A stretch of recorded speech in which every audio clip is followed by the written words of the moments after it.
Attention gamers, the other day started off like any standard day as a League of Legends YouTuber. I went to boot up the PBE to farm content that I would later deceivingly clickbait about how the newest skins or teeny weeny balance changes to an item will groundbreakingly shatter your existence and shape the future of your entire life, but then I saw this. A contractual agreement that you must agree to moving forward if you want to stamp your passport to the Rift, so I figured I would walk you through the terms you will soon be met with on live servers and translate them into more understandable terms to the average solo queue experience. First is the promise to try and win your games. Well, there's a lot of narcissistic nipple lickers on the Rift, but the stem of most toxicity comes from an aversion to losing, so I suspect most people won't have an issue with checking yes here. Respect teammates is second, and this is a doozy. I thought about just closing the client after them forcing the requirement down my throat to actually trust my teammates when I get a freaking loser queue autofilled support picking Yone who proceeds to display the intelligence of a burnt waffle in lane, but I suppose I will try my best. Protecting yourself and the community is numero 3, and summary of this one is that you will report people that aren't behaving. Easiest check of my life, I report at least 3 people every game including myself half the time. And finally we have some cutesy sounding bullet point about defense lines by not giving the homeless guy down the street your account password, and so we are gonna say whoopsie to me entering my account creds in while recording at the beginning of this video, and check yes to that before sealing this agreement in blood with a reassuring, I'm in. So you can rest assured that the toxic Tommies of the Rift or the O and 77 Yones will cease to exist in the future, knowing that they too have said the words, I'm in, before they can ruin your games moving forward. Anyways, background for today's video: in 2018 I moved out of my parents' house, so it's been a few years since anyone has called me a useless hooker in the middle of the night, and thus in deciding to make a video on Lantern Larry and this rusty robot, I refuse to go back to that time by building the typical nutsack cuffing items that these quote-unquote supports are recommended to build, and to take matters into my own hands by building a Stormrazor into full AD, making Mr. Boner Boy a bit more fun to play, and then I added Lich Bane plus some AP tank to my combos on the walking school bus. So if you are excited to see the power of supports when you ignore everything supportive about them, then please slap the upward thumb button and subscribe to my channel for more.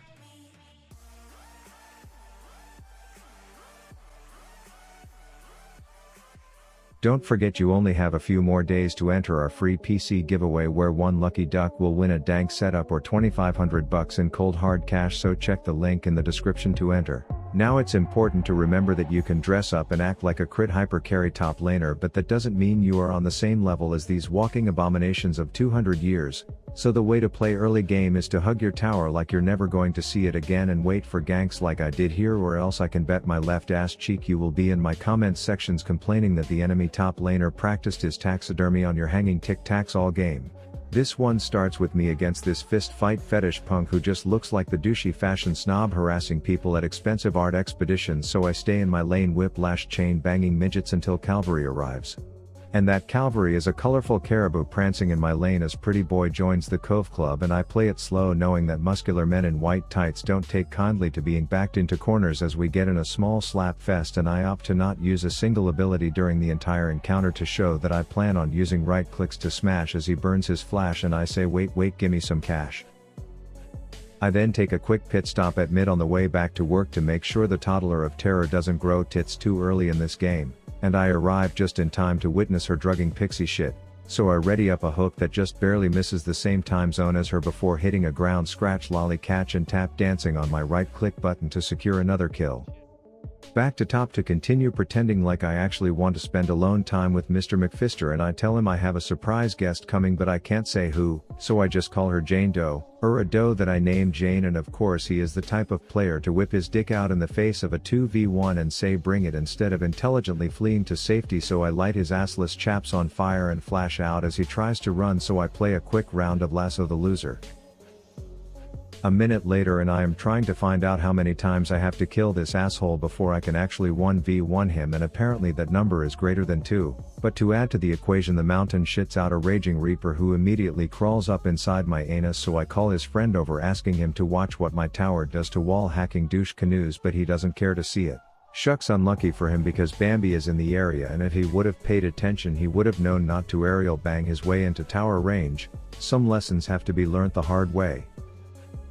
I still have not strayed from the strategy of treating my statue like it's holding a free hug sign while simultaneously crying for my team to camp me, and would you look at that, Jane is back for more. That said, 2 fed champs is still no match for an 0-4 set as he comes flying out of the bushes like he saw a snake or something, but I pull him off saying whoa whoa whoa, that Fawn's fudge cutter isn't on the menu, and since 2 apparently doesn't beat a busted 1, I call Lulu in saying I am bored of murdering this male stripper, and she says to just pretend he is a tiny platypus.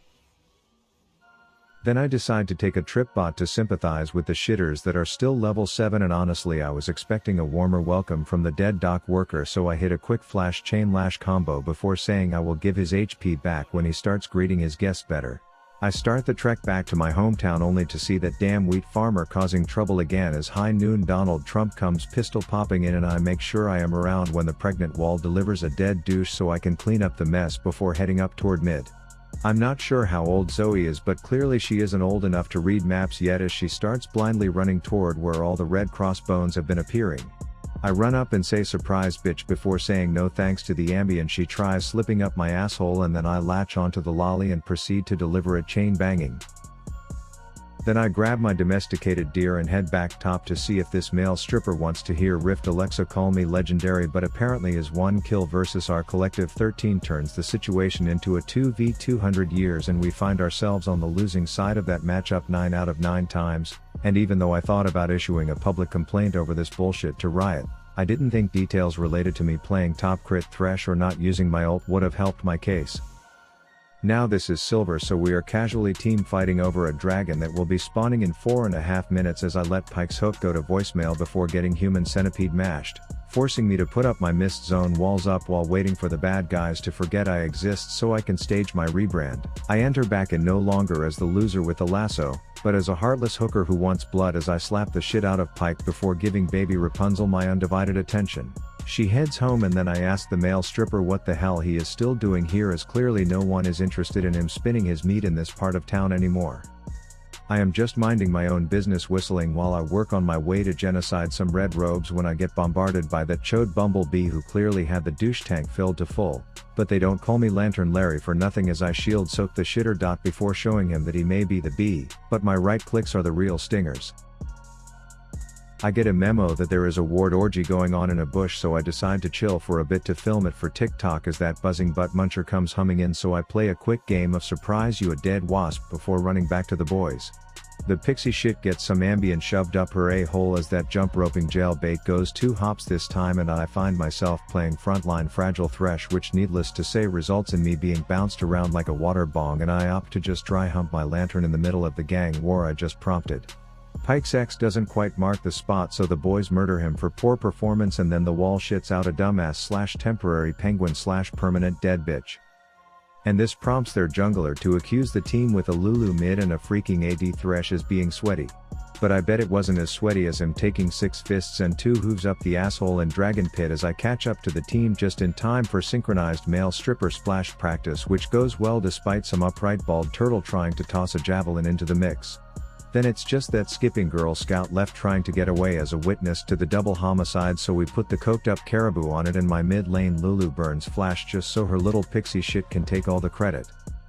Then I see that little simp with the stinger all alone, so I try to flash 1 chain bash his adorable little asshole, but he spits in my face, so I back off and whip a scouting hook into the shrubs.